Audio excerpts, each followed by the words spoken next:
تطہیرا۔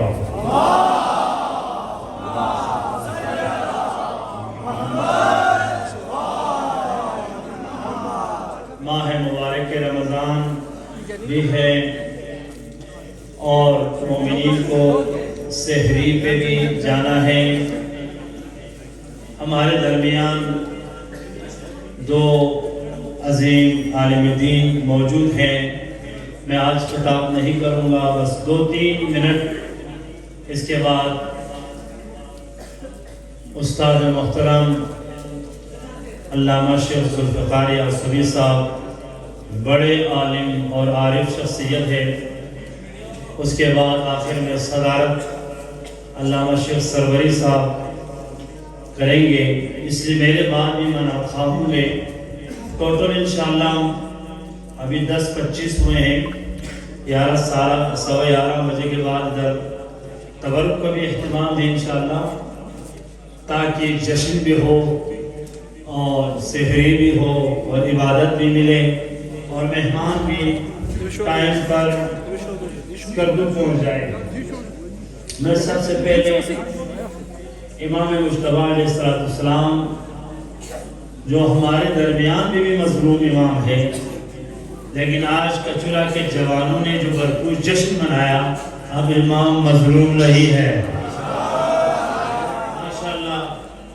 اگرچہ کچورا کے لیول پر ہر گاؤں میں کل انشاءاللہ میں خطاب صبح نمبر 1 میں سب کو دعوت ہے جوانوں کو کہ وہاں پر بھی میرا خطاب ہے، وہاں پہ میں تفصیل سے خطاب کروں گا۔ تو آپ کے لیے خوشخبری ہے کہ آپ کے دل میں سید شباب و اہل جنت کی محبت ہے، اور آپ کے دل میں امام مجتبیٰ کی محبت ہے۔ کہ حدیث خود امام سے ہے، امام حسن سے ہے، کہ خود امام علیہ السلام فرماتے ہیں کہ اللہ تعالیٰ کی عظیم نعمتوں میں نعمت یہ ہے کہ جوانوں کے دلوں میں ہماری محبت کو قرار دے،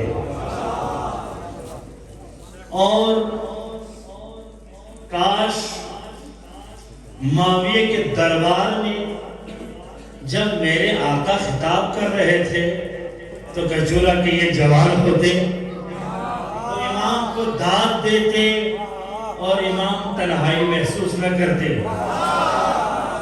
امام نے مجمع کو دیکھ کر یہ کہا، کاش معاویہ مجھے پتا ہوتا کہ تم یہ سارے حق کے حضور جواب دے رہے ہیں، اور علی کا بیٹے کا صبر دیکھو کہ اولین اور آخرین کے امام بھی ہے، سورج اور زمان و زمین و مکان و مکی کے قدرت بھی ہاتھ میں ہے، لیکن صبر کا پہاڑ بن کر دشمن کی باتوں کو سن رہے ہیں۔ امام مجتبیٰ کئی گھنٹے تک زہرا کے بیٹے کے سامنے علی پر لعن ہوا، تان ہوا، لیکن فرزند فاطمہ اپنے باری کے انتظار کر رہے ہیں۔ شجاعت میں حسین ہی جیسے تھے، کوئی کم نہیں، ہر امام تمام خصوصیت میں دوسرے امام کے برابر ہوتے ہیں۔ اگر امام مجتبیٰ کربلا میں ہوتے تو ہاتھ میں ذوالفقار ہوتا اور کربلا کا نقشہ چینج کرتا، اور امام حسین اگر امام صادق کے جگہ پہ ہوتے تو وہ کام جو امام صادق نے کیا درس و تدریس کرتے۔ ہمارے اماموں کی نہ شجاعت میں فرق ہے، نہ کردار میں فرق ہے، اول بھی محمد ہے، وسط بھی محمد ہے، آخر بھی محمد ہے۔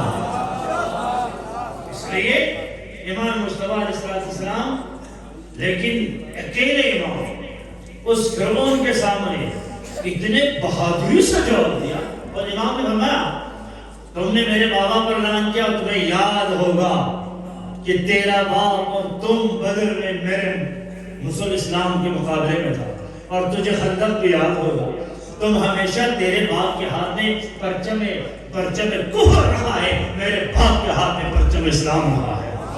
تمہیں یاد ہوگا کہ میرے باپ کے بارے میں پیغمبر نے کیا فرمایا، تمہیں یاد ہے علی کی محبت کے بغیر جنت حرام ہے؟ اور تمہیں یاد ہوگا کہ میرے بابا کے بارے میں کون سی آیت نازل ہوئی؟ اور تمہیں اس طرح امام مصطفیٰ نے بڑی جرأت کے ساتھ، اور جس نے امام کو برا کہا تھا، اکیلے امام نے اس کو ذلیل کر دیا، اسے مجلس میں رہنے کی جگہ نہ ملی۔ ایک ابھی ٹائم نہیں ہے اپنے وعدے کے مطابق ایک امام نے جواب دیا، لیکن اتنے ابوہت کے امام مصطفیٰ کی سب کو جب پڑھتا ہوں انسان کی عقل حیران رہ جاتی ہے۔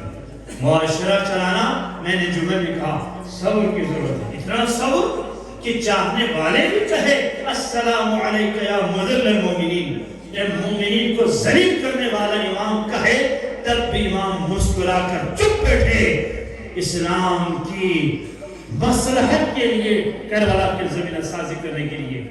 تو ایک حدیث ہے، اسی حدیث سے میں ختم کرتا ہوں تعلق کو۔ ایک شخص آیا امام کے پاس، امام مصطفیٰ کے پاس۔ شخص آتے ہی امام نے جانماز سے اخروٹ یا انگوٹھی کا کوئی دانہ نکال کر یوں گھمانے لگے۔ راوی نے پوچھا یا اللہ رسول یہ کیا کر رہے ہیں؟ کہا جو تیرے ذہن میں سوال ہے اسی کا جواب ہے۔ مولا میرے سوال تو کچھ اور تھا، آپ تو یا تو کہتے ہیں اخروٹ گھما رہے تھے یا تو انگوٹھی گھما رہے تھے۔ فرمایا ہم امام وہ ہے جو ذہن میں موجود سوالات کو بھی پڑھتے ہیں۔